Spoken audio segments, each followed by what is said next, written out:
चांदनी रात में एक जवान युवती पेड़ों की छाया में छिपते छिपाते एक कैंप की ओर बढ़ रही थी। बावजूद इसके कि पीछे से कुछ गुंडे उस पर गोलियों की बौछार कर रहे थे। ई ससुरी मौड़ी है या तूफान, आधो घंटों हो गो है। ई साली को मार गिरानो होगो, नहीं तो जे शास्त्री को मारेगी और सरदार हमऊ को। इस गहमा गहमी के माहौल में अचानक एक गोली उस युवती के कंधे पर जा लगी और वो लड़खड़ा कर एक मिट्टी से भरे गड्ढे में जा गिरी। उठो शिवन्या, तुम्हें पंडित शास्त्री तक हर हाल में पहुंचना होगा। वही तुम्हारी आखिरी उम्मीद है। नागिन। चिड़िप का खून चाटने के बाद अपने इंसानी अवतार में आई ये लड़की लड़खड़ाते हुए बाहर रोशनी की ओर जाने लगी। मगर एक उम्र सांप की तरह गुजारने के बाद भला एक इंसानी नागिन खुद को कैसे इतनी जल्दी ढाल पाती, जिसके चलते वो 2 कदम लड़खड़ाई और जमीन पर गिर अपने होश खोने लगी।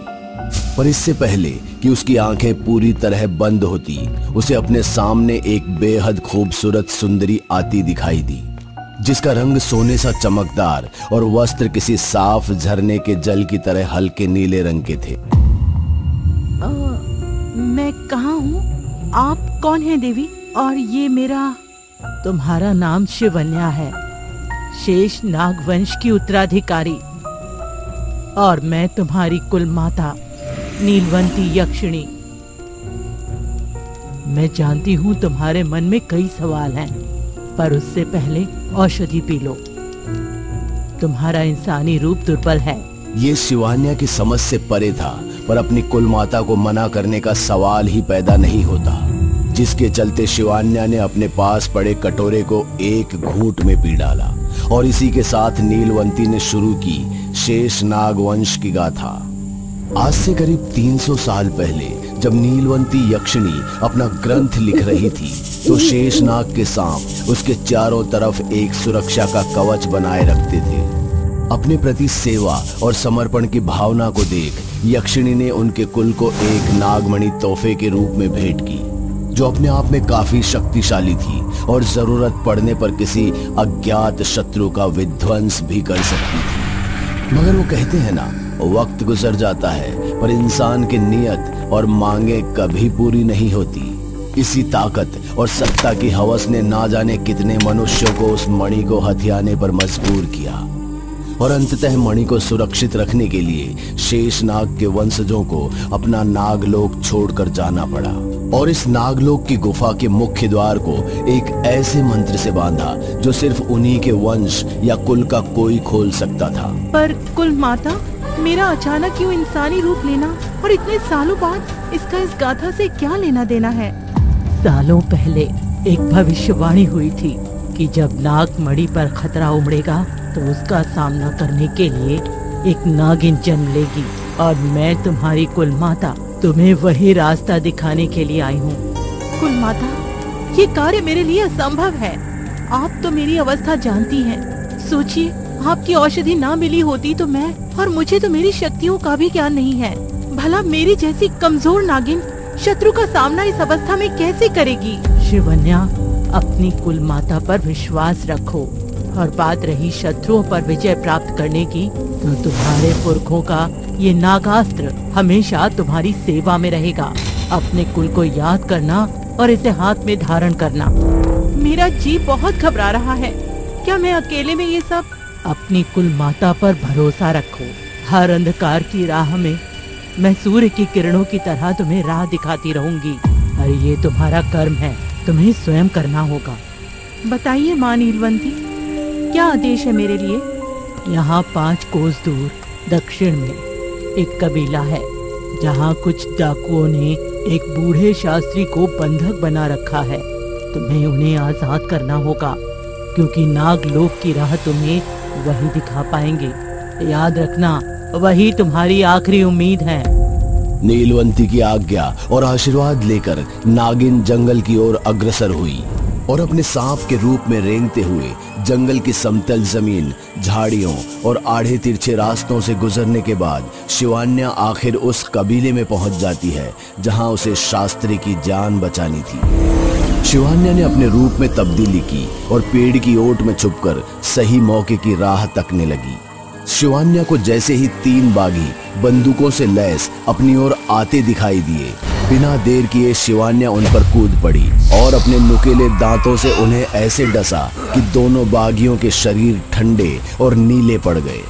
तीसरे बागी ने कमर से अपनी रिवॉल्वर निकालकर शिवान्या पर अंधाधुंध गोलियां चलानी शुरू कर दी। शिवान्या गोलियों से बचते बचाते एक कैंप की ओर अग्रसर होने लगी, जहां उसे उम्मीद थी कि इन गुंडों ने उस शास्त्री को बंदी बना रखा होगा। इस गहमा गहमी के माहौल में अचानक एक गोली शिवान्या के कंधे में जा लगी और वो लड़खड़ाकर एक मिट्टी से भरे गड्ढे में जा गिरी। उठो शिवान्या, तुम्हें पंडित शास्त्री तक हर हाल में पहुंचना होगा, वही तुम्हारी आखिरी उम्मीद है। सब लोगन देख लो, इस साली मौड़ी हमार गिरोह को खत्म करेगी। बागी मान सिंह है हमो नाम। छोड़ दे इस लड़की को, राजपूत तो औरत की इज्जत बचाते हैं और तू तुझे घनी चिंता हो रही है मौड़ी की, है दद्दा? हाँ चल तू मणि को पतो दे दे तो मैं इस मौड़ी को। पर कप्तान मौड़ी तो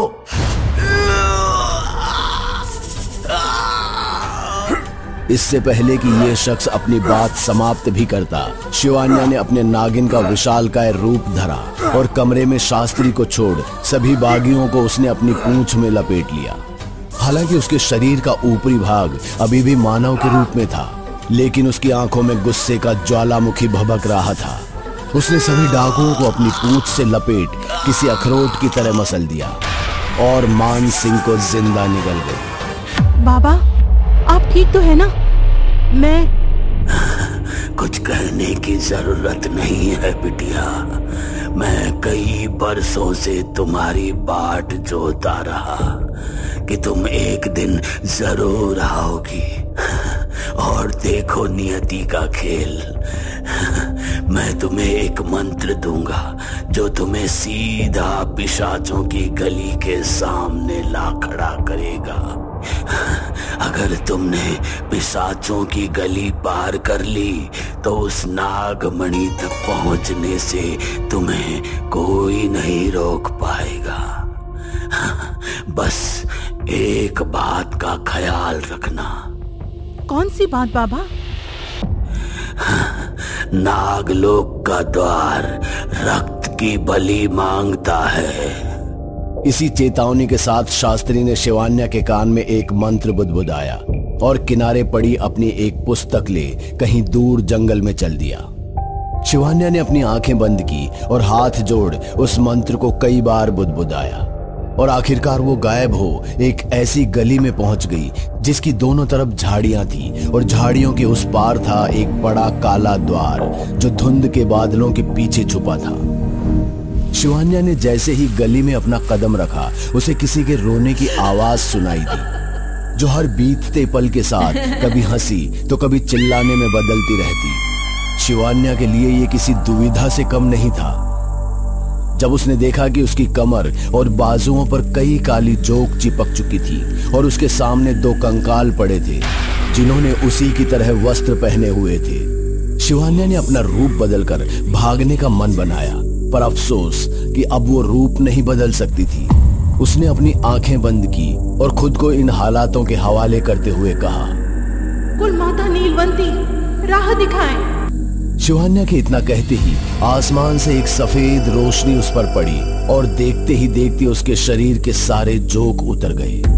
मगर सबसे ताज्जुब की बात तो ये थी कि जोक के उतरने के बाद उसके शरीर से खून का एक कतरा भी नहीं टपक रहा था। शिवान्या और नागलोक के द्वार के बीच का फासला था तो बस वो कोहरे की चादर जो किसी नए खतरे का संकेत हो सकता था। शिवान्या ने एक मंत्र बुदबुदाया और अपने हाथों में नागास्त्र को धारण कर लिया और सावधानी पूर्वक आगे बढ़ने लगी। शिवान्या को एक पल के लिए महसूस हुआ कि शायद कोई उसके आगे खड़ा है, पर ज्यादा जोखिम ना लेते हुए उसने नागास्त्र का स्मरण किया और अंदाजे से नागास्त्र से वार किया, जो किसी जीव को ऐसे लगा कि वो बेतहाशा चीखने लगा। उसके पास जाकर देखा तो पाया कि इस पिशाच का सर किसी भेड़िए के सर जैसा था और बाकी शरीर किसी मानव जैसा। शिवान्या इससे पहले कि उसकी छाती से अपना अस्त्र निकालती, वो पिशाच किसी हवा में किसी धुएं की तरह मिल गया और नागिन को मौका ना देते हुए उसे उल्टा पैरों से उठाकर उसके चेहरे पर घूंसों से वार करने लगा। शिवान्या ने कई बार कोशिश की कि अपने नाखूनों से उसकी छाती चीर दे, मगर भला पत्थर को कुरेदने से कभी कोई क्षति पहुंची है? अपनी विजय को नजदीक और शिवान्या को बदहाल होता देख वो अंधविश्वास जोर जोर से हंसने लगा। शिवान्या को जिस मौके की तलाश थी आखिर वो उसे मिल गया। उसने देर ना करते हुए सांप का रूप धारण किया और पिशाच के मुंह में जा घुसी और वो पिशाच अब दर्द से छटपटाने लगा और देखते ही देखते बेहद खोखार तरीके से उसकी मौत हो गई। बस अब नागलोक के द्वार और मेरे बीच कोई नहीं आ सकता। शिवान्या कई ठोकरों और चुनौतियों का सामना करने के बाद आखिरकार जब अपनी मंजिल के सामने पहुंची तो उसे यकीन ही नहीं हो रहा था कि एक नागिन जिसे अचानक से अपनी शक्तियां मिल गई थी और जो कुछ समय पहले तक अपने दोनों पैरों पर ठीक से खड़ी भी नहीं हो पा रही थी, बागियों और पिशाचों को हरा अपने पूर्वजों की उस धरोहर के सामने खड़ी थी जिसे उन्होंने वर्षों पहले त्याग दिया था। मगर नागिन की कहानी इतनी आसानी से समाप्त हो जाए, भला ऐसे कैसे हो सकता है? ओह सॉरी, मैंने परेशान तो नहीं किया? अगर सदमे से बाहर आ जाओ तो ये द्वार खोल देना। कौन है ये अनजान औरत जिसे नागमणि हासिल करने की इतनी तलब है? क्या ये औरत बनेगी शिवान्या की राह में एक और रोड़ा? क्या नागिन एक बार फिर नागलोक को बचा पाएगी? जान जाएंगे आप इन सभी सवालों के जवाब। बस देखते रहिए डोडो टीवी की नई एक्सक्लूसिव सीरीज नागिन। दोस्तों, अगर आपको हमारी कहानी अच्छी लगी हो तो लाइक, कमेंट और शेयर जरूर करें। साथ ही रेगुलर अपडेट के लिए चैनल को सब्सक्राइब करें। और अगर आपके पास भी कोई डर से भरी दमदार कहानी है तो भेजिए हमारे मेल एड्रेस पर अभी।